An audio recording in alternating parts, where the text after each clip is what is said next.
2 Timóteo capítulo 3, versículos de 1 a 9. Eu vou ler na minha versão revista e atualizada. Você, por favor, acompanhe a leitura.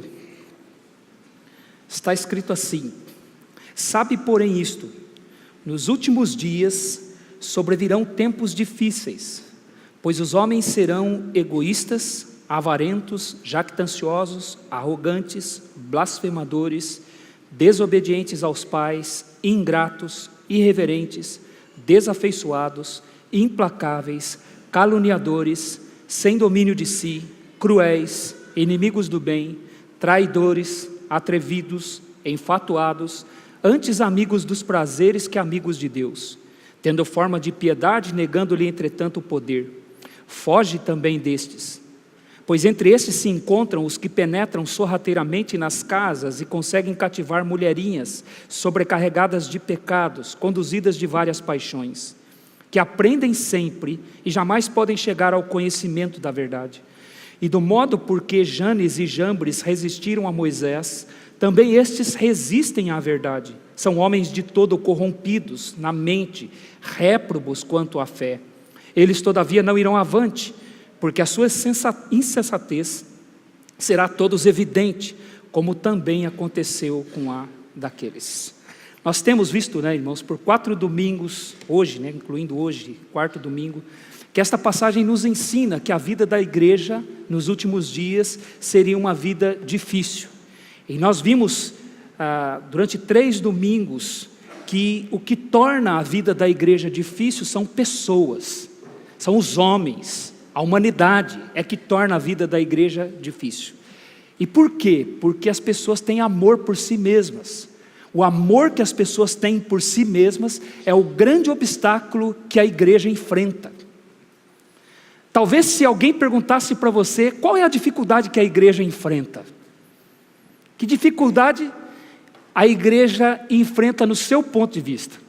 Se alguém perguntasse isso para você, e você não tivesse estado aqui nos últimos 3 domingos, qual seria a sua resposta? O que para você torna a vida de uma igreja difícil? Talvez a nossa resposta, meus irmãos, a primeira coisa que talvez viesse à nossa mente seria, perseguições.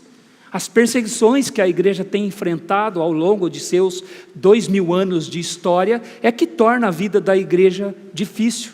A igreja nos dias de Timóteo, por exemplo, já estava sendo perseguida. O apóstolo Paulo, que era o pai da fé dele, aquele que havia ensinado ele, que havia sido usado por Deus para preparar Timóteo para ser um líder da igreja, ser um pastor, estava preso, e estava preso por causa de Cristo. Ele diz isso no capítulo 2, versículo 9, versículos 8 e 9, veja o que ele diz aí, no capítulo 2, versículos 8 e 9, lembra-te de Jesus Cristo, ressuscitado de entre os mortos, descendente de Davi, segundo o meu evangelho, pelo qual estou sofrendo até algemas, como malfeitor, contudo a palavra de Deus não está algemada, ele estava preso por causa de Cristo. Então a igreja naqueles dias estava sendo perseguida a ponto de um dos seus líderes, que era o apóstolo Paulo, conhecido em todas as igrejas praticamente no Império Romano, ele estava preso por causa de Cristo. No entanto, ele não diz que a dificuldade da igreja era por causa da perseguição. A igreja estava sendo perseguida, mas os tempos difíceis que ele aponta que a igreja enfrentaria não foi a perseguição. Então a igreja não encontra tempos difíceis por causa da perseguição. Talvez alguns digam que o governo torna a vida da igreja difícil. Talvez se nós tivéssemos um governo genuinamente cristão, a vida da igreja seria facilitada. Talvez se nós tivéssemos um governo que não aprovasse leis que contrariam diretamente aquilo que a palavra de Deus ensina, a vida da igreja seria facilitada. Talvez se nós tivéssemos um governo que cresce na Bíblia e então encorajasse a sociedade a viver padrões bíblicos, a vida da igreja seria facilitada. Naqueles dias, a igreja estava sob o governo do Império Romano. Nero era o imperador. Nero, meus irmãos, era um homem que conta a história que era um homem maluco. um homem com mania de grandeza. E ao que tudo indica, ele pôs fogo na cidade de Roma, porque ele queria construir um novo palácio. Ele queria fazer construções maiores, e não tinha espaço na cidade de Roma, e ele então teria ateado fogo, ainda que hajam dúvidas se foi ele mesmo, mas ao que tudo indica, ele teria ateado fogo na cidade de Roma. E depois, quando começaram a desconfiar que foi ele que pôs fogo em Roma, ele acusou os cristãos. E ele mandou matar os cristãos. Muitos crentes naqueles dias foram entregues aos animais, aos cães, para serem dilacerados pelos animais. Outros foram queimados vivos. Disse que Nero foi capaz de pegar cristãos, colocar fogo neles, para que iluminasse o seu próprio jardim, queimando pessoas vivas. Era esse o governo que a igreja tinha naqueles dias. É este governo que o apóstolo Paulo diz que a igreja tinha que inclusive respeitar, honrar e entender que apesar de ser daquele jeito, havia sido permitido por Deus. Então, se governo fosse o problema para a igreja, o apóstolo Paulo certamente teria dito: olha, os tempos da igreja serão difíceis, porque os governos não vão ajudar a igreja. O governo não ajudava a igreja naqueles dias, e nem por isso o apóstolo Paulo diz que a vida da igreja era difícil por causa do governo. A igreja estava sob um governo tirano e maldoso, mas o apóstolo Paulo não diz que a dificuldade da igreja seria por causa do governo. Paulo diz que a igreja encontraria dificuldade por causa de pessoas que estão próximas da igreja e até mesmo dentro da igreja. É isso que torna a vida da igreja difícil. Porque ela tem que lidar com pessoas, lidar com os desejos das pessoas, com o amor que as pessoas têm por si mesmas. Por isso os tempos da igreja são difíceis, porque eles são causados por causa do amor que as pessoas têm por si mesmas.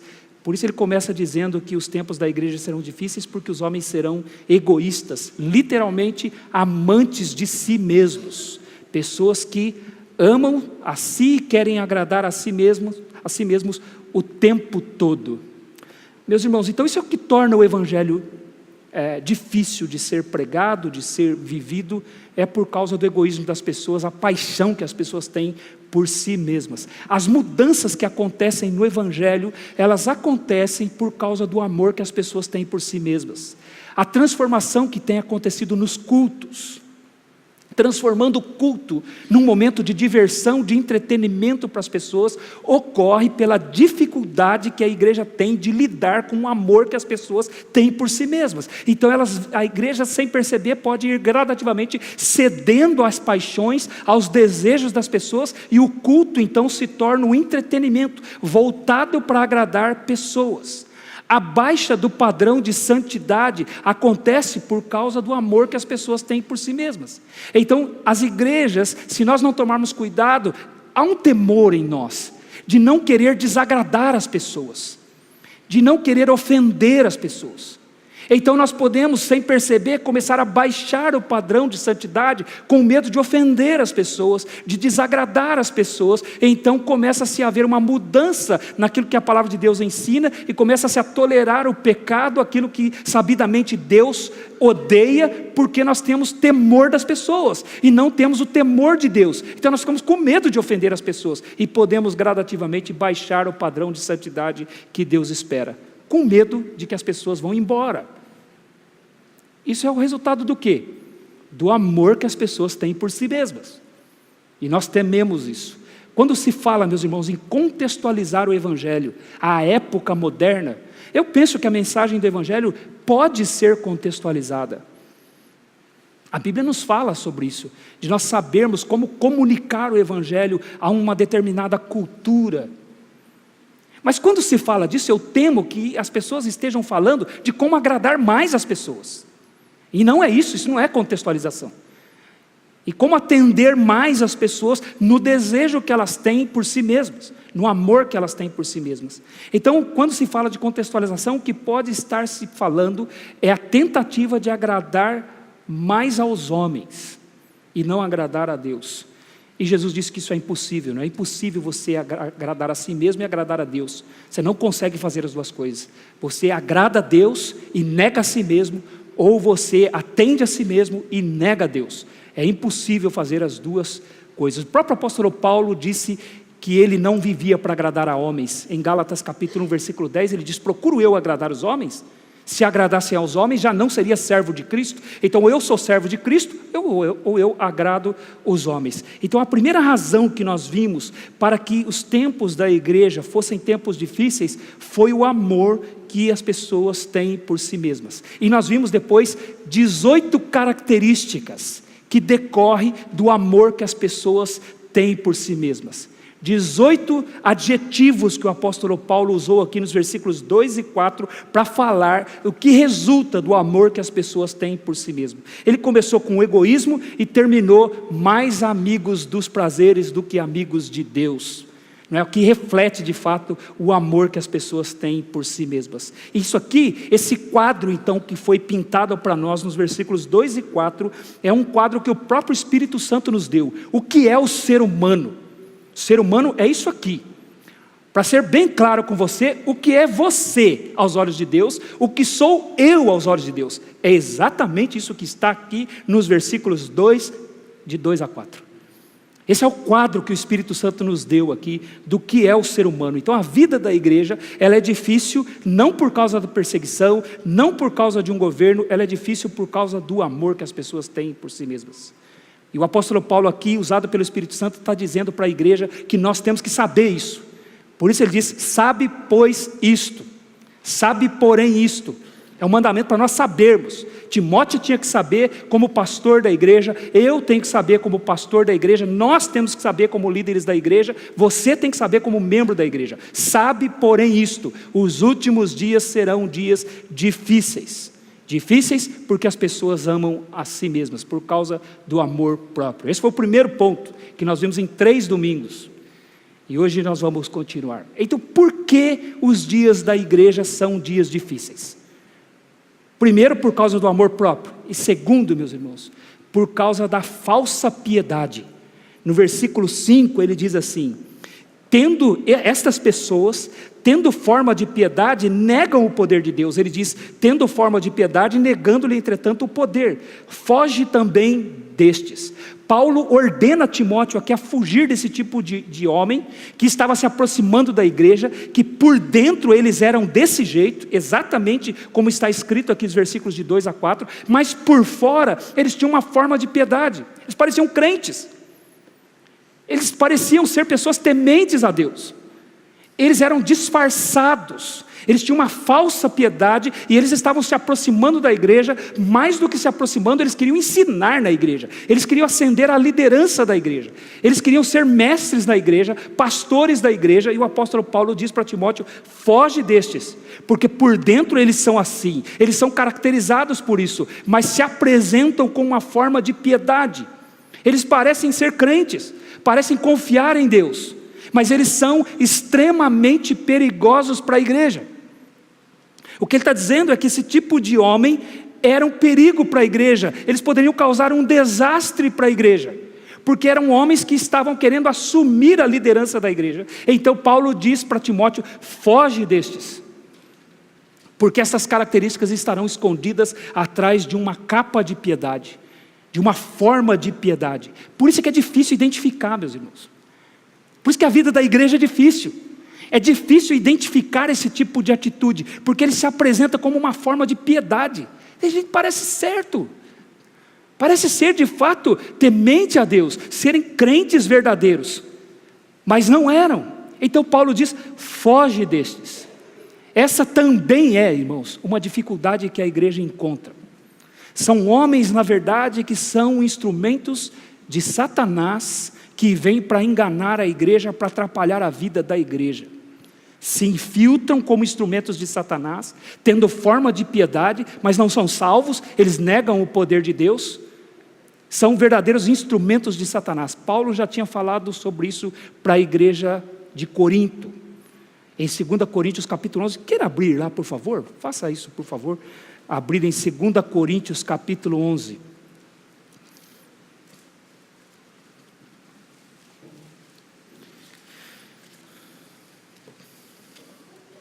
Segunda Coríntios capítulo 11, veja o que ele diz nos versículos 14 e 15.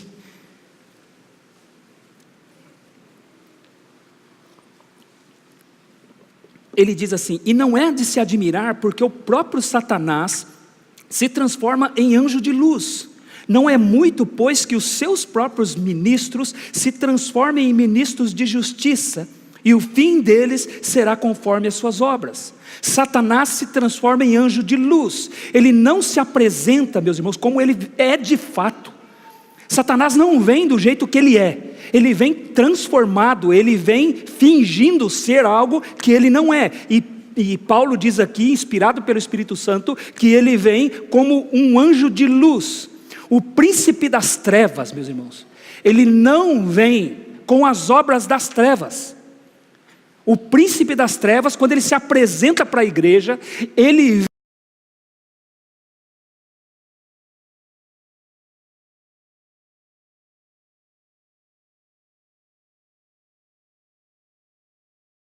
neste mesmo capítulo, veja o que ele diz no versículo 3. Ele diz assim: mas receio que assim como a serpente enganou a Eva com a sua astúcia, assim também sejam corrompidas as vossas mentes, e se apartem da simplicidade e pureza devidas a Cristo. Então Paulo aqui, ele estava preocupado com a igreja. E ele entendia que Satanás estava se infiltrando na igreja através de homens que eram ministros de justiça, mas eram instrumentos de Satanás, porque o próprio Satanás faz assim. E Paulo, então, preocupado, ele diz: eu receio que vocês sejam enganados como Eva foi enganada. E vocês deixam a simplicidade e a pureza devidas a Cristo. O evangelho é simples, meus irmãos. O evangelho não tem nada de complicado, ele não tem nada de complexo. A profundidade do ensino do evangelho, meus irmãos, não está na sua complexidade. A profundidade está no poder de Deus de salvar pecadores como nós. O grande amor de Deus, ele é simples e puro. E o apóstolo Paulo diz aqui: eu estou preocupado que vocês deixem a simplicidade, deixem a pureza e caiam no engano destes homens, que vêm com esses discursos, que pelo seu discurso, pela sua forma como ministros de justiça, parece ser, puxa, pelo jeito dele falar, pela forma diferente como ele fala, parece que realmente ele está certo. O evangelho é simples. E o apóstolo Paulo tinha medo que eles fossem enganados, ele tem esse receio, e ele fala isso aqui. Porque Satanás sempre engana. Ele nunca aparece, meus irmãos, de uma forma feia. Ele nunca aparece de uma forma que as pessoas se assustem. Eva não ficou assustada quando ela viu a serpente. Ela dialogou com a serpente de uma forma tão natural. Não era feia a imagem para ela.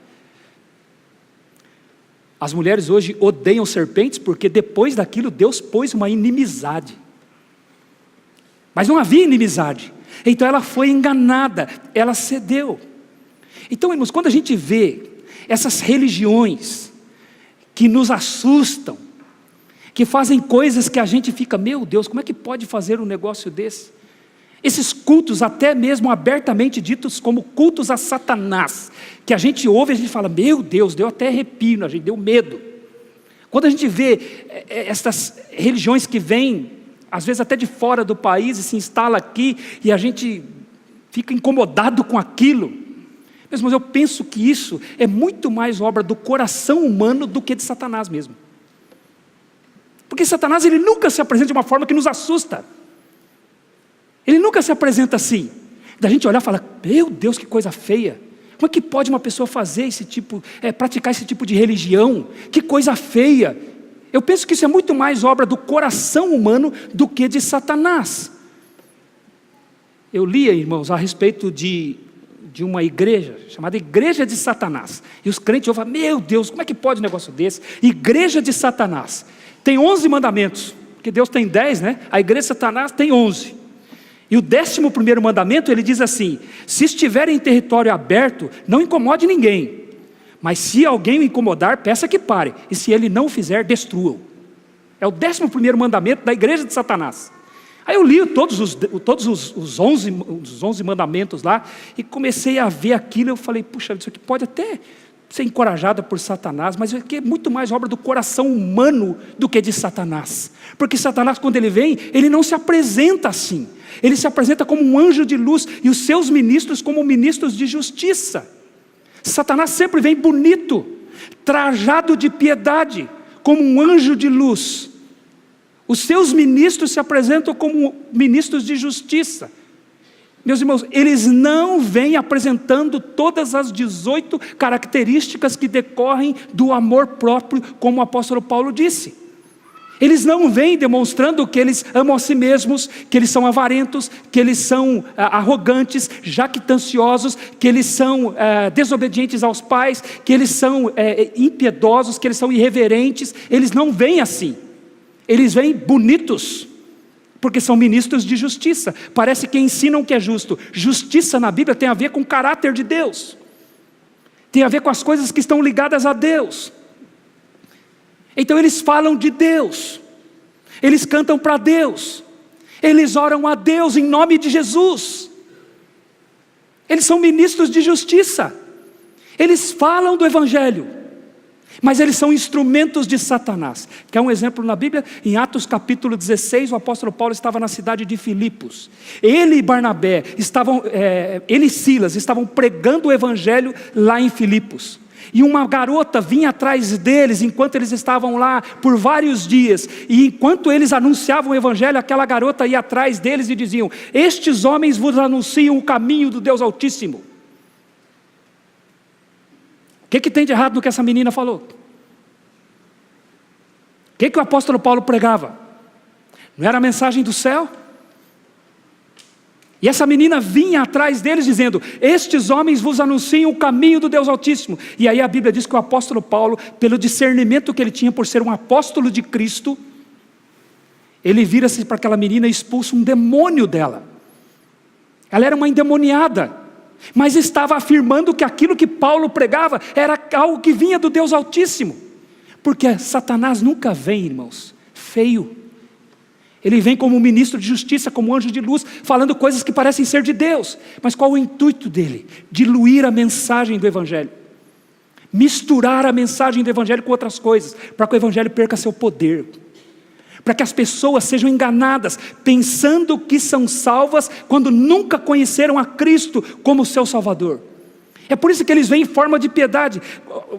Volte lá para 2 Timóteo. O que significa a palavra piedade? Quando ele diz aqui, tendo forma de piedade, no versículo 5, negando-lhes entretanto o poder. Piedade, meus irmãos, é uma palavra que fala de tudo o que é ligado a Deus. Fala do culto a Deus, tem a ver com adoração, reverência, fidelidade a Deus. É assim que ele se apresenta, é assim que seus ministros se apresentam, com forma de piedade. E toda aquela maldade então fica escondida atrás de algo que fala de Deus, que apresenta a Deus. Por isso que a vida da igreja é difícil, porque enxergar essas coisas, discernir essas coisas, não é uma tarefa fácil, porque fala de Deus, canta para Deus. Meus irmãos, a gente vê isso nas músicas,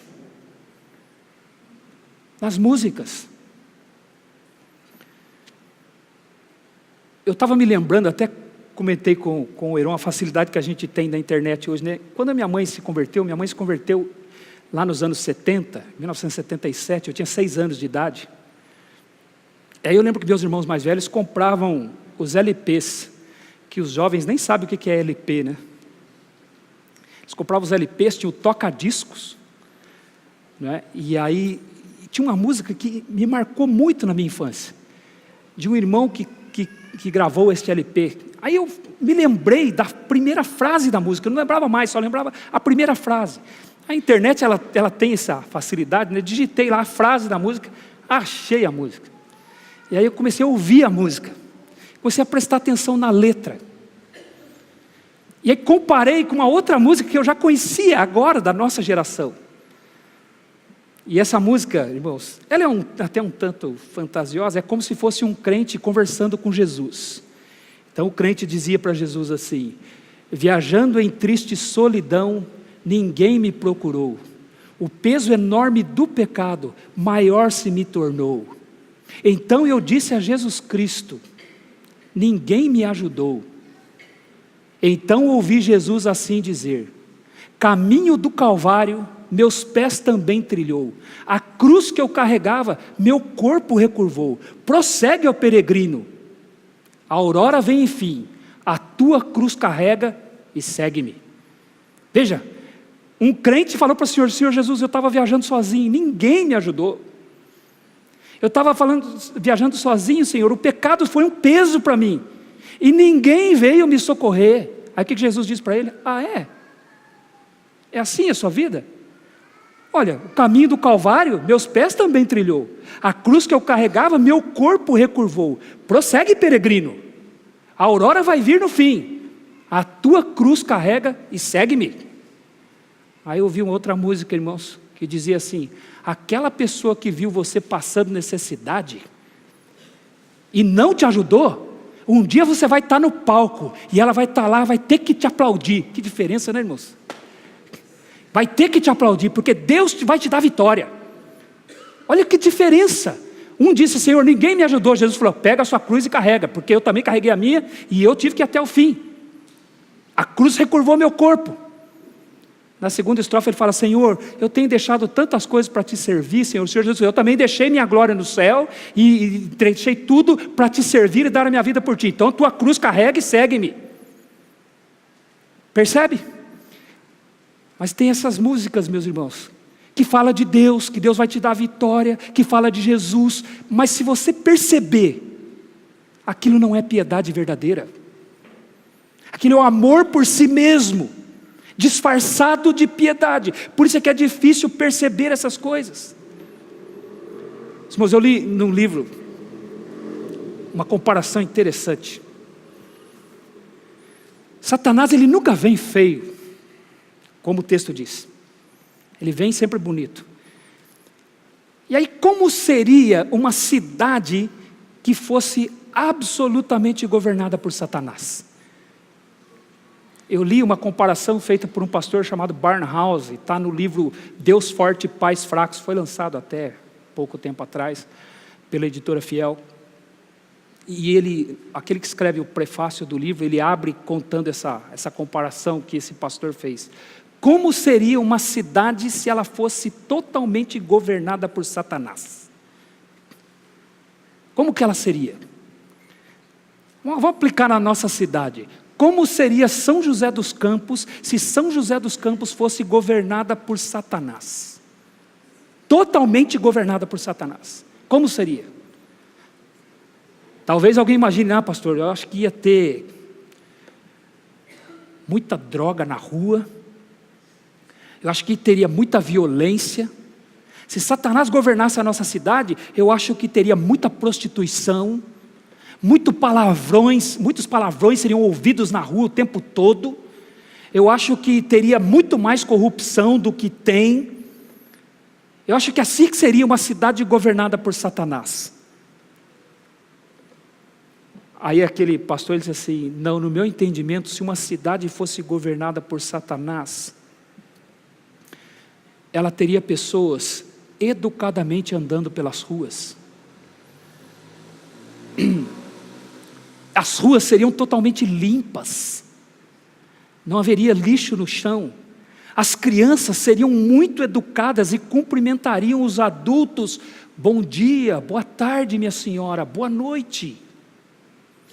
E as famílias, aos domingos de manhã, elas sairiam pelas ruas num dia ensolarado, iam se encontrando umas às outras e se cumprimentando com muita gentileza, as crianças respeitando os adultos, e juntos elas caminhariam para a igreja. Não encontrariam drogados nas ruas, não encontrariam prostitutas nas ruas, não ouviriam palavrões nas ruas. Todos estariam absolutamente bem comportados e se dirigindo para uma igreja aos domingos de manhã. Esta seria uma cidade governada por Satanás. A diferença é que naquela igreja não se estaria pregando o evangelho, não se estaria falando de Cristo, não estaria falando do pecado, não se estaria chamando a pessoa a arrependimento, não estaria a pessoa chamando a se dobrar diante de Deus e confessar o Senhor como seu Salvador, clamando a Ele que salve a sua vida. Ele poderia até estar falando de Deus, cantando para Deus, falando em nome de Jesus, mas não estaria falando o evangelho de Jesus Cristo, porque o problema dele é com o evangelho. Ele quer retirar o evangelho. Pode falar de Deus, cante para Deus, ore em nome de Jesus, mas não tenha a cruz. Por que Paulo diz para fugir destes homens? Quinta-feira, na nossa reunião de homens, pastor Rubens deu uma percepção muito interessante dessa passagem. Paulo diz aqui para Timóteo fugir destes homens, porque estes homens nunca diriam para as pessoas que elas são egoístas, que elas são avarentas, que elas são jactanciosas, arrogantes, blasfemadoras, desobedientes aos pais, ingratas, irreverentes, desafeiçoadas, implacáveis, caluniadoras. Estes homens nunca diriam isso. Quem diz isso é quem é salvo. Quem diz isso é quem prega a verdade. Então Paulo diz para Timóteo: foge destes homens, porque esses homens vão falar coisas boas para vocês, eles vão enganar vocês, eles vão ensinar vocês a se amarem cada vez mais, eles vão ensinar vocês a correrem atrás dos seus interesses cada vez mais. Então eles não falarão da cruz de Cristo, porque a cruz de Cristo me diz que eu sou assim. A cruz de Cristo me diz que eu sou egoísta, que eu sou avarento, que eu sou jactancioso, que eu sou caluniador, que eu sou um blasfemador, que eu amo a mim mesmo, amo mais os meus prazeres do que a Deus. Essa é a minha natureza, e a cruz me confronta com isso, e ela me diz: arrependa-se disso. Então o problema não é falar de Deus, o problema é quem é você e quem é Deus. Estes homens nunca falariam isso, porque eles apenas tinham forma de piedade e negavam o poder de Deus. Assim seria uma cidade governada por Satanás. Se você ama a si mesmo, você vai dizer: ô pastor, então eu queria uma cidade assim. Se você ama o prazer, você ia querer uma cidade assim? Que cidade legal para se viver. Mas se você ama a Deus, se você ama a Cristo, você fala: não, eu lido com os problemas, nós vamos ter dias difíceis, mas nós estamos caminhando como Cristo caminhou até o Calvário. E onde Ele está hoje?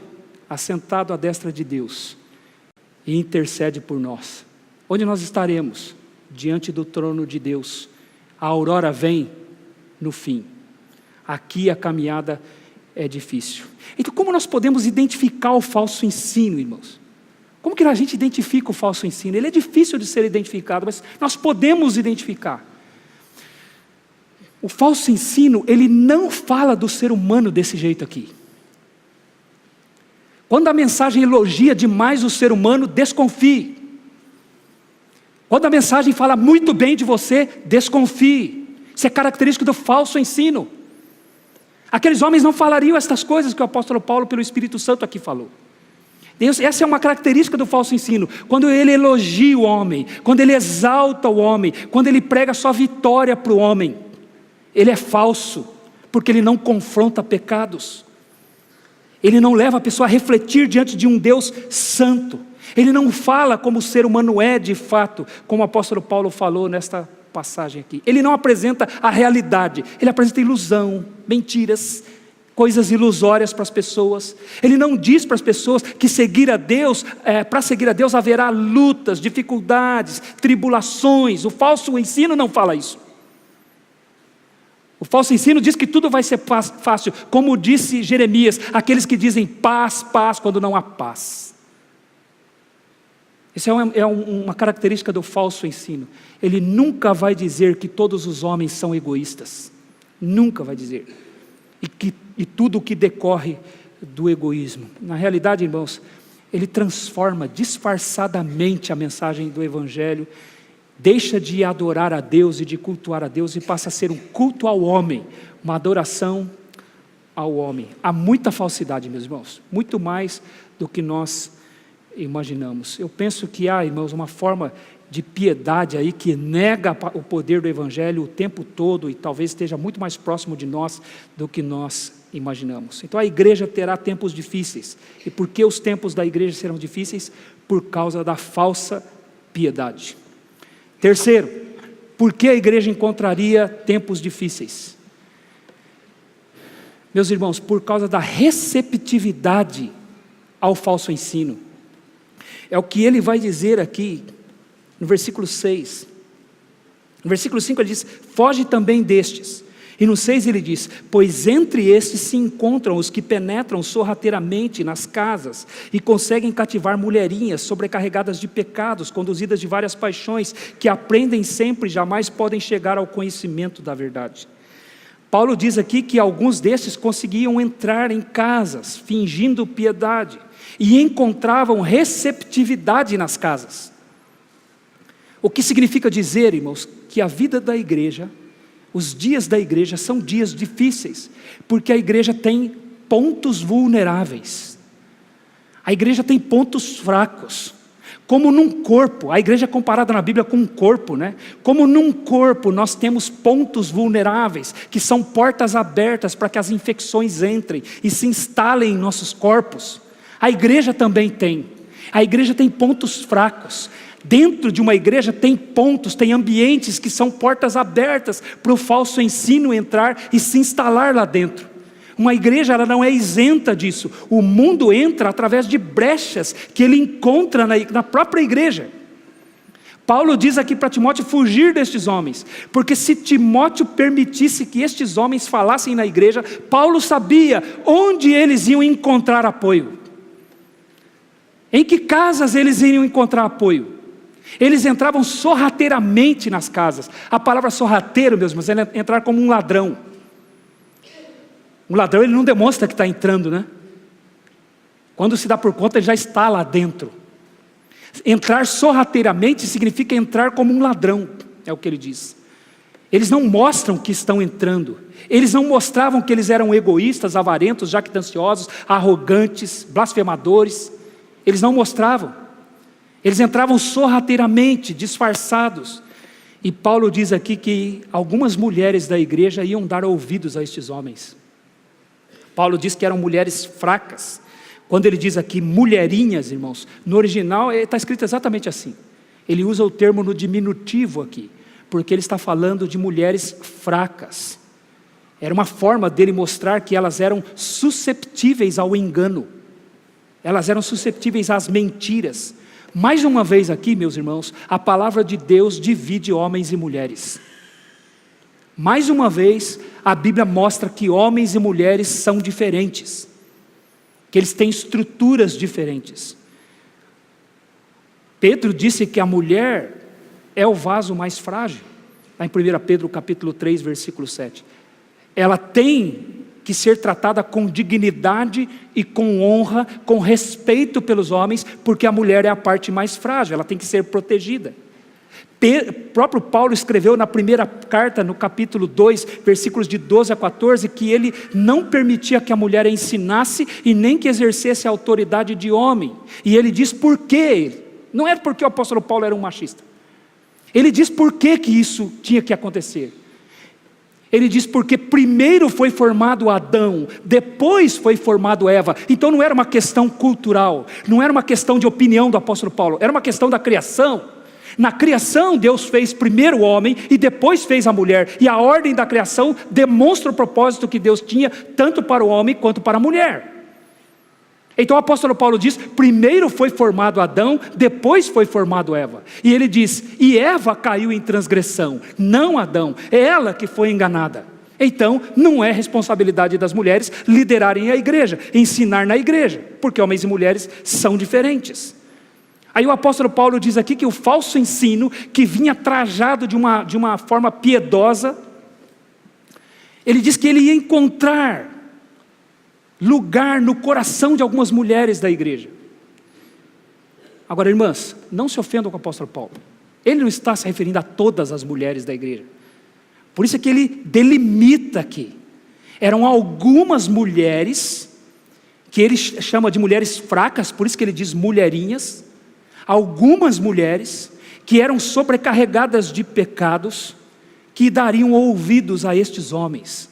Então os tempos seriam difíceis para a igreja, porque a igreja tem pontos vulneráveis, onde o falso ensino entra e se instala. E o apóstolo Paulo aqui, então, se refere a um desses pontos que a igreja tem, e no caso aqui ele aponta essas mulheres de uma forma específica, ele não está generalizando. Aliás, a igreja, graças a Deus, tem muitas mulheres sábias, mulheres fortes, mulheres que contribuem de fato para o reino de Deus. E antes de você se ofender com o apóstolo Paulo, lembre-se que ele citou 2 mulheres nessa carta, que foram exemplares. Veja aí o capítulo 1, versículo 4. Ele falando a Timóteo, ele diz: lembrado das tuas lágrimas, estou ansioso por ver-te, para que eu transborde de alegria, pela recordação que guardo da tua fé sem fingimento, a mesma que primeiramente habitou em tua avó Lóide e em tua mãe Eunice, e estou certo de que também habita em ti. Timóteo era o que era, irmãos, um homem preparado para servir a Deus, um homem sendo usado por Deus naqueles dias, porque ele teve 2 mulheres sábias na sua história. Aliás, no capítulo 4 aqui ele vai dizer que Timóteo sabia as Sagradas Escrituras desde a infância. Quem tinha ensinado as Sagradas Escrituras para ele desde a infância? Quem foi usado por Deus para ensinar as Sagradas Letras que tornavam Timóteo sábio para a salvação? E ele aprendeu isso desde quando ele era criança. Quem foi usado por Deus? Sua mãe e sua avó. Então o apóstolo Paulo não está generalizando aqui. Na igreja haviam mulheres sábias, e na igreja sempre há mulheres sábias. Então não se ofenda com o apóstolo Paulo, ele não era um machista como falsamente muitos o acusam. Paulo está se referindo a algumas mulheres específicas aqui na igreja, naquela igreja. E ele diz que eram mulheres sobrecarregadas de pecados. Não quer dizer, meus irmãos, que essas mulheres viviam pecando notadamente, não é isso. O termo aqui, o verbo está na voz passiva. O que ele fala aqui é que algumas mulheres estavam sofrendo na sua consciência. Elas estavam com sentimento de culpa por causa de pecados, e elas tinham desejos, elas tinham paixões, elas queriam se ver livres daquilo, e elas tinham pressa. Então o termo aqui, sobrecarregadas, não fala da prática do pecado, mas fala da consciência, o peso na consciência, um sentimento de culpa pelo pecado. É isso que significa este termo. E ele está dizendo aqui que essas mulheres estavam sofrendo por causa disso, e queriam uma solução rápida. Elas queriam, então elas eram abertas a ouvir qualquer coisa, porque elas queriam encontrar uma solução rápida. Agora, meus irmãos, quando um crente quer uma solução rápida para os seus problemas, o falso ensino, irmãos, encontra facilmente um terreno fértil no seu coração.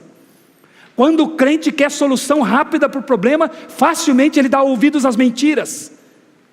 É o que ele está dizendo aqui. Então o Evangelho, ele não promete solução rápida para você.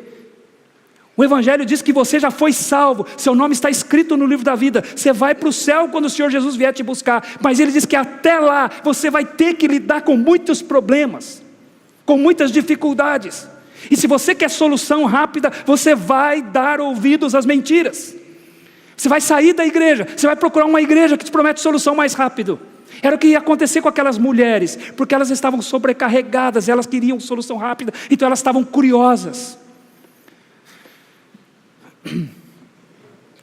Se você é um observador atento, você já percebeu, não porque você assiste, eu acho que você não tem que assistir, não é? Mas eu quis ver, então eu fui procurar as imagens dos cultos voltados para o ser humano. E quando a câmera corre pela plateia, meus irmãos, não precisa ser um bom matemático para ver que a maioria na plateia são mulheres. Esses cultos de prosperidade. Observe lá para você ver. Fica assim, vai aprender lá não, hein? Vai aumentar o nosso problema aqui, né? Já tem bastante, né? Mas observe para você ver. A maioria na plateia são mulheres. Porque as mulheres, elas ficam ansiosas, às vezes elas são até sinceras, elas querem uma solução rápida. Elas querem virar um botão e resolver tudo. E muitas vezes não é só financeiro. Às vezes são problemas mesmo de relacionamento, estão sofrendo com um filho problemático, um filho muitas vezes que está envolvido com coisas que ela não quer, e ela quer uma solução para isso, então ela é apressada, ela é ansiosa, e ela vai dar ouvidos a estas pessoas, ouvidos a estas mentiras. É isso que ele está dizendo aqui. É isso que significa ser sobrecarregado de pecado, é um peso na consciência, um sentimento de culpa, e quer resolver aquilo rapidamente. Então eram mulheres curiosas, que queriam ouvir as novidades, e por isso seus corações estavam contaminados por suas paixões, e elas eram então terreno fértil para ouvir as mentiras. E Paulo diz aqui que elas aprendem e nunca chegam ao conhecimento da verdade. Aprender aqui, o verbo aprender aqui, não é igual na nossa língua. Porque quando você diz para alguém que você aprendeu, então entende-se que você já absorveu aquele conhecimento e agora você está colocando aquilo em prática, já está instalado em você, você já aprendeu. Então aprender para nós tem a ver com o final de um processo. Você chegou à conclusão, Se você disser para alguém, eu aprendi a dirigir, a pessoa vai dizer, então ele sabe pegar um carro e sair pela rua, porque ele aprendeu a dirigir. Uma criança aprendeu a ler, então você vai dar um livro para ela, ela vai ler o livro, porque ela já aprendeu. Ela aprendeu a somar. Então esse é o sentido do verbo aprender para nós. Aqui não. Aqui o sentido tem a ver com o processo. É uma pessoa que está ouvindo, aprendendo, mas nunca termina, nunca chega ao conhecimento da verdade, nunca conhece a verdade que liberta. São escravizadas por suas paixões. Ouvem e não chegam ao conhecimento da verdade, como Jesus disse, e conhecereis a verdade, e a verdade vos libertará. E o verbo conhecer aqui fala de ter um conhecimento preciso, um conhecimento correto da verdade. Por isso, meus irmãos, existem pessoas, existem líderes que ensinam o evangelho falso, porque tem gente que dá ouvidos ao evangelho falso. Às vezes a gente fica irritado com estes homens que estão falando tantas mentiras por aí, mas eles só falam porque tem gente que dá ouvidos. Gente que ouve e nunca alcançam a verdade, não são salvas. Talvez você já se fez a pergunta, como é que essa pessoa ouve tanto, mas nunca aprende? Nunca chega ao conhecimento da verdade? Como é que pode ouvir? Meus irmãos, essa é uma característica de uma pessoa que ama as mentiras. Ela não quer a verdade, ela não chega ao conhecimento da verdade. Então a vida da igreja, meus irmãos, ela se torna difícil por causa da receptividade ao falso ensino. E dentro da igreja tem pontos vulneráveis. Existem fraquezas dentro da igreja, terrenos férteis para que as mentiras entrem. Por isso que a vida da igreja é difícil. Quarto, por que haverá tempos difíceis para a igreja? Por causa da resistência à verdade. Veja o que Paulo diz, nos versículos 8 e 9. Ele diz assim: e do modo por que Janes e Jambres resistiram a Moisés, também estes resistem à verdade. São homens de todo corrompidos na mente, réprobos quanto à fé. Eles todavia não irão avante, porque a sua insensatez será a todos evidente, como também aconteceu com a daqueles. Paulo diz aqui que estes homens não conheciam a verdade. Pelo contrário, eles resistiam à verdade. Eram mentirosos, falsos mestres. Paulo compara estes mestres com dois homens aqui, chamados Janes e Jambres. Estes nomes não estão no Antigo Testamento. Eles não aparecem no Antigo Testamento. Mas como Paulo os conhecia? Como é que Paulo pode apontá-los aqui? Se estes nomes não aparecem no Antigo Testamento. Meus irmãos, Deus preservou estes dois nomes por meio de tradição verbal. O que é tradição verbal? O pai conta para o filho conta para o neto conta para o bisneto é para o trineto para o tetraneto, e assim sucessivamente. E Deus foi preservando aquilo, e aquilo chegou até os dias do apóstolo Paulo. Sabe o que isso nos diz, irmãos? Que Deus usou a Bíblia para nos trazer a verdade, porque Ele quis. Porque se Ele quisesse usar a tradição verbal, um contando para o outro, a verdade também teria chegado até nós. Deus é poderoso para fazer isso.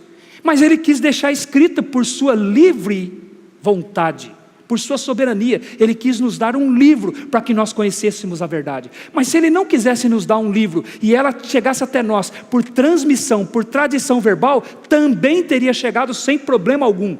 Porque o nome destes dois homens chegaram para Paulo por meio de tradição verbal. E o Espírito Santo inspirou o apóstolo Paulo a escrever aqui e só aqui na Bíblia para dizer que eram nomes verdadeiros.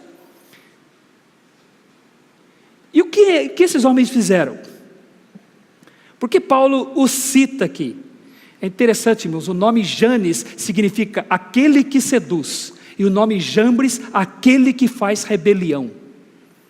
Um é que seduz e o outro é o que faz rebelião. Agora, o que esses homens fizeram?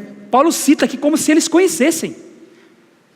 Assim como Janes e Jambres resistiram a Moisés, estes homens também vão resistir à verdade. Por que Paulo cita estes homens como se eles conhecessem? O que eles fizeram? Meus irmãos, estes dois homens eram magos encantadores de Faraó, quando Moisés foi lá para libertar o povo de Israel. Deus deu autoridade para Moisés. Deus falou: Moisés, eu vou te dar poder, você vai operar milagres lá, para que a tua autoridade seja reconhecida lá. Senhor, eles não vão deixar. Não, o meu poder vai estar com você. Eu farei prodígios lá através das suas mãos, e eles vão ter que deixar o meu povo sair. Então Moisés recebeu o poder de Deus para chegar diante de Faraó e fazer prodígios, o que conferiria autoridade a Moisés. Mas o que Faraó fez? Quando Moisés chega lá no Egito a primeira vez, irmãos, ele chega com Arão está com o cajado dele na mão. Então Deus fala para Arão: joga o teu cajado no chão. Arão joga o cajado no chão, o cajado se transforma numa serpente. Aí Faraó diz: mas vocês sabem fazer isso aí? Meus magos também fazem. Aí os dois encantadores deles jogaram também uma vara no chão, a vara também se transformou numa cobra, uma serpente. Só que depois a serpente de Arão engoliu a dos dois lá, né? Mas o Faraó não se deu por convencido. Se você tem essa autoridade, os meus também têm. Eles são iguais a você. Aí Moisés veio e transformou a água em sangue, pelo poder de Deus. O rio do Egito foi transformado em sangue. Os magos de Faraó também fizeram. Transformaram a água em sangue. Aí vem Moisés e traz a praga das rãs. Os magos de Faraó também fazem a praga das rãs. Percebe, irmãos? Satanás vai usando pessoas, querendo igualar pessoas aos enviados de Deus, para que ambos tenham o mesmo reconhecimento de autoridade, por imitação.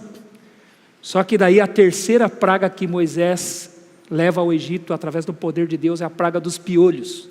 E aí os magos de Faraó não conseguem fazer. E aí eles chegam à conclusão: isto é o dedo de Deus, não dá para a gente fazer. Então eles foram desmascarados.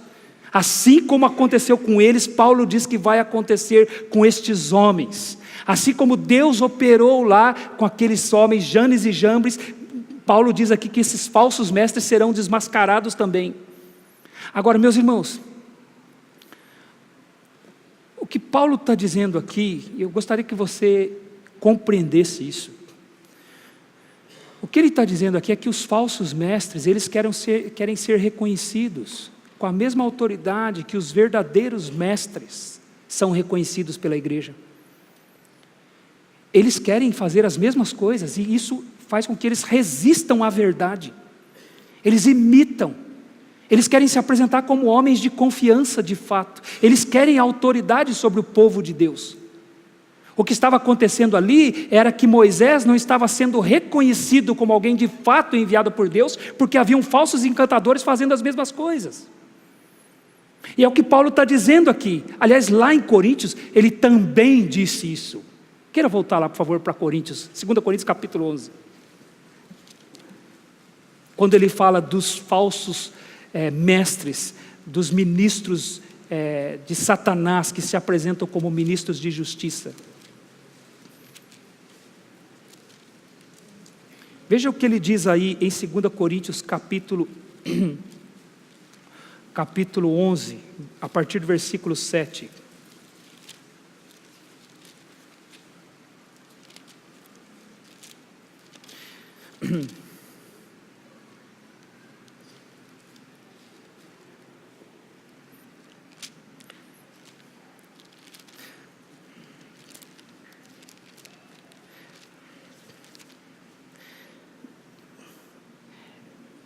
Veja o que ele diz no versículo 7. Cometi eu porventura algum pecado pelo fato de viver humildemente para que fosseis vós exaltados, visto que gratuitamente vos anunciei o Evangelho de Deus? Despojei outras igrejas, recebendo salário, para vos poder servir. E estando entre vós, ao passar privações, não me fiz pesado a ninguém, pois os irmãos, quando vieram da Macedônia, supriram o que me faltava. Em tudo me guardei, e me guardarei de vos ser pesado. A verdade de Cristo está em mim. Por isso, não me será tirada esta glória nas regiões da Acaia. Por que razão? É porque não vos amo? Deus o sabe. Mas o que faço e farei é para cortar a ocasião àqueles que buscam com o intuito de serem considerados iguais a nós naquilo que se gloriam.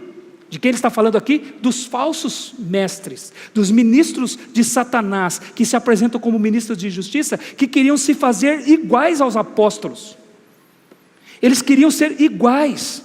Meus irmãos, esse é o problema que nós vemos, e eu gostaria que você compreendesse. Esse é o problema, irmãos, dos seminários hoje. Pastor, é errado seminário? Não, não é errado seminário. Seminário é coisa boa. Eu frequentei o seminário, louvo a Deus pela existência do seminário, pelo instrumento daqueles homens lá que me ensinaram muitas coisas e mudaram, foram instrumentos de Deus para mudar a minha visão, meu entendimento de como lidar com a Bíblia. Mas o fato é que muitos frequentam um seminário e saem com um diploma de teologia, e eles acham que isso confere autoridade para eles. Eles dizem, você tem seminário? Eu também tenho. Você tem autoridade de um diploma? Eu também tenho. E então eles querem se fazer iguais. O que confere autoridade não é o fato de você ter uma coisa que o outro tem. Assim como os magos de Faraó fizeram as mesmas coisas que Moisés fez. Isso não conferia autoridade a eles. Então o fato de uma pessoa ter um seminário, ter um currículo vantajoso, fez o seminário, fez um mestrado tal, fez o doutorado tal, eu não estou dizendo que essas coisas são ruins, meus irmãos. Eu estudei no seminário, fiz outros cursos e ainda quero continuar estudando e encorajo as pessoas a estudarem. Mas o que confere autoridade não é isso. O que confere autoridade não é o currículo de uma pessoa. É por isso que eu me incomodo às vezes, quando eu vou pregar, a pessoa vai apresentar, ele estudou no seminário tal, ele fez uma pós-graduação tal, ele é formado nisso, ele é formado naquilo. Eu falo, meu Deus do céu, não, isso não. Sabe o que confere autoridade? É uma igreja. É a igreja que confere autoridade, uma igreja local. E é por isso que eu prefiro ser apresentado como pastor da Igreja Batista Parque Industrial, não por causa dos diplomas que eu tenho, porque não é isso que confere autoridade a uma pessoa. Meus irmãos, conheço muita gente com muitos diplomas, ensinando mentiras da palavra de Deus. Mas ele disse, você tem um diploma? Eu também tenho. Era isso que o apóstolo Paulo está dizendo. Estes homens, eles são resistentes à verdade. Eles pensam que têm autoridade, como Janes e Jambres pensavam que tinham, mas eles não são. Eles querem se fazer iguais a nós. E o que o apóstolo Paulo fez na cidade de Corinto? Ele disse, meus irmãos, eu nem quis ser sustentado por vocês. Eu tinha esse direito. Se eu vos anuncio o evangelho, que eu receba coisas materiais, porque vos prego o evangelho. Isso é lícito, é legítimo. Os que pregam o evangelho, que vivam do evangelho. Mas ele diz, eu não quis ser pesado a vocês, e sabe por quê? Para cortar a ocasião àqueles que querem se fazer iguais a nós, mas que resistem à verdade. Esse é o problema, é isso que torna a vida da igreja difícil, meus irmãos. Eu fiquei refletindo sobre isso, irmãos. Falei, meu Deus, o que torna a vida da igreja difícil são líderes. Líderes que resistem à verdade. São homens que têm diplomas, homens que estudaram, mas eles resistem à verdade, eles não pregam a verdade, eles não falam a verdade, eles não dizem para as pessoas o que elas são de fato, como Paulo está dizendo para Timóteo aqui. Volte lá para 2 Timóteo capítulo 3. Eles não dizem às pessoas o que elas são, mas eles têm diploma, eles têm o título de pastor, de apóstolo, seja lá o que for. Alguém conferiu esse título para eles, e o título parece conferir autoridade. Título não confere autoridade, diploma não confere autoridade. O que confere autoridade é vida com a igreja. Por isso que lá em Corinto também, irmãos, naquela carta, no capítulo 3, o apóstolo Paulo diz assim, eu não tenho necessidade como tantos outros de mercadejar a palavra de Deus, eu não faço como os outros que carregam consigo cartas de apresentação, seus diplomas. Ele diz, vós sois a minha carta de apresentação, escrita no coração, escrita pelo Espírito Santo e lida por todos os homens. Sabe o que ele está dizendo? O que confere a autoridade a uma pessoa é vida com a igreja, é convivência com a igreja, é ser pastor de uma igreja, ser membro de uma igreja. É isso que confere a autoridade. Não é o título de pastor, não é o curso que fez, não é o diploma que tem, é vida com a igreja. Aqueles homens não tinham vida, e o apóstolo Paulo diz, e eles querem ensinar, mas eles serão desmascarados como foram Janes e Jambres. Então o problema, meus irmãos, que eu vejo hoje, que torna a vida da igreja difícil, sabe por quê? É porque aqueles que têm reconhecimento, títulos, eles não falam a verdade. Então nós falamos uma coisa aqui, eles falam outra lá. Você está falando isso aí, mas ele lá está falando diferente. Você é pastor, ele também é pastor. Você é mestre, ele também é mestre, mas ele está falando diferente. Aí o que a pessoa faz? Para onde ela vai? Para onde o coração enganoso, humano, que ama a si mesmo vai? Qual que ele escolhe? Eu vou ficar com ele, o caminho que ele está apontando é muito mais fácil. Sabe o que eu fico pensando? Mas eu disse isso aqui quando nós pregávamos em 1 Timóteo, que nós deveríamos ter muito menos pastores. Muito menos. Deveriam ser poucos pastores, poucas igrejas, mas que se falasse uma coisa só, a verdade. A nossa vida não seria mais fácil? Se você dissesse para alguém, eu sou da igreja. Por que você tem que, quando você fala que você é da igreja, a pessoa pergunta, qual é a próxima pergunta que a pessoa faz? Qual igreja? Eu sou da igreja batista. Não, qual batista? Aí você tem que falar até meu nome, pastor Clodoaldo, pastor David, pastor Rubens, sou daquela igreja lá, pastor Elias, Denis, sou de lá, pastor Fabrício, e aí começa a citar o nome dos irmãos. Por que a gente precisa disso? Sabe por quê, irmãos? Porque tem um monte de gente com título, falando outras coisas, resistindo à verdade.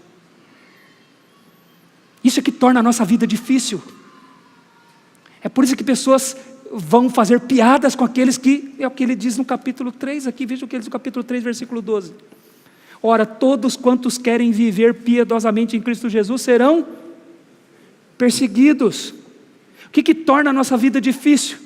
É porque tem gente que tem o título de cristão, tem a aparência de piedade, mas resiste à verdade. Ele não fala a verdade. Ele não diz o que é correto. E aí quem diz, as pessoas comparam. Isso torna a vida da igreja difícil, torna a mensagem da igreja enfraquecida. Então, meus irmãos, se alguém perguntasse para você o que torna a vida da igreja difícil, qual seria a sua resposta? O que torna os tempos da igreja tempos difíceis? O que torna a igreja, o que coloca para a igreja tantos obstáculos, tantas batalhas? Nossa vida, meus irmãos, seria muito mais fácil. Por exemplo, seria muito mais fácil ensinar o papel do homem e da mulher se todas as igrejas ensinassem. Seria muito mais fácil ensinar sobre a educação de filhos se todas as igrejas ensinassem. Seria muito mais fácil ensinar o que é adoração se todas as igrejas tivessem discernimento do que é adoração. Mas o que Paulo está dizendo aqui, que a vida era difícil porque tinha homens que resistiam à verdade. Eles não falam. Eles não querem falar porque eles querem ser populares com as pessoas. Eles querem receber o louvor das pessoas. São amantes de si mesmos. E é o quarto motivo pelo qual o apóstolo Paulo diz que a vida da igreja seria difícil. Aí Paulo dá uma mensagem de esperança para Timóteo. Ele diz, eles não irão avantes. Da forma como Janes e Jambres foram desmascarados, estes também serão mascarados. Existe uma tradição, irmãos, entre os judeus, de que Janes e Jambres, quando eles não conseguiram fazer as coisas que Moisés fez no Egito, eles se juntaram ao povo de Israel, e saíram do Egito junto com o povo de Israel, e foram caminhar para o deserto junto com o povo de Israel, tendo uma forma de piedade. E essa tradição diz que foram eles que induziram o povo de Israel a fazer o bezerro de ouro lá no deserto, a afastar o povo de Deus. Essa era uma tradição que existia entre os judeus. Mas Paulo diz que assim como aqueles homens não foram avantes lá com o povo de Israel, os falsos mestres também não irão. Eu não sei quando, irmãos, não sei quando, mas um dia Deus vai mostrar quem está com a verdade, quem de fato ama a verdade e quem resiste à verdade. Um dia Deus vai fazer isso. Eles não irão avantes, como o apóstolo Paulo diz aqui. Portanto, meus irmãos, se alguém perguntasse a você o que torna a vida da igreja difícil, qual será a sua resposta? Será que nós vamos dizer que são as perseguições que tornam a vida da igreja difícil? Será que nós vamos dizer que é o governo? Será que nós vamos dizer que é o mundo, irmãos? Não, o mundo é que torna a vida da igreja difícil, a cultura do mundo. O que Jesus disse em João capítulo 16, versículo 33? No mundo passais por aflições, mas tem de bom ânimo, eu venci o mundo. O mundo não é um problema para a igreja. Aliás, 1 João capítulo 5, meus irmãos, versículos 4 e 5, o apóstolo João diz assim: porque este é o amor de Deus, que guardemos os seus mandamentos, e os seus mandamentos não são penosos, porque tudo que é nascido de Deus vence o mundo. E o que é a vitória que vence o mundo? A nossa fé. Você não tem fé? Nós não temos fé? Então o mundo não é um problema para nós, porque a vitória que vence o mundo é a nossa fé. Então o problema da igreja não é o mundo, não é o governo, não são as perseguições. Quais são os problemas da igreja? Quais são as lutas que a igreja encontra? São pessoas que estão próximas da igreja, estão envolvidas com a igreja e até dentro da igreja. Somos nós mesmos que precisamos lutar contra essas coisas. Lutar contra o amor que nós temos contra nós mesmos, lutar contra a receptividade ao falso ensino, lutar contra a falsa piedade e lutar contra essas coisas, esses líderes que ensinam estas mentiras que tornam a nossa vida difícil. Então o problema da igreja está dentro dos arraiais evangélicos. Estas são as causas que tornam a vida da igreja difícil. Haverá tempos difíceis por causa daquilo que está dentro dos arraiais evangélicos, não fora. Não é governo, não é perseguição, não é o mundo. São aqueles que trazem o nome de cristãos. Entre estes tem cristãos verdadeiros que estão sofrendo por causa dos falsos. É isso que torna a vida da igreja difícil. E vai ser a nossa luta, irmãos, até o dia que Jesus voltar. Encontraremos tempos difíceis, porque a verdade sempre vai ser atacada. Mas nós temos a esperança, estes homens não irão avante. É a promessa que Deus nos dá. Vamos orar?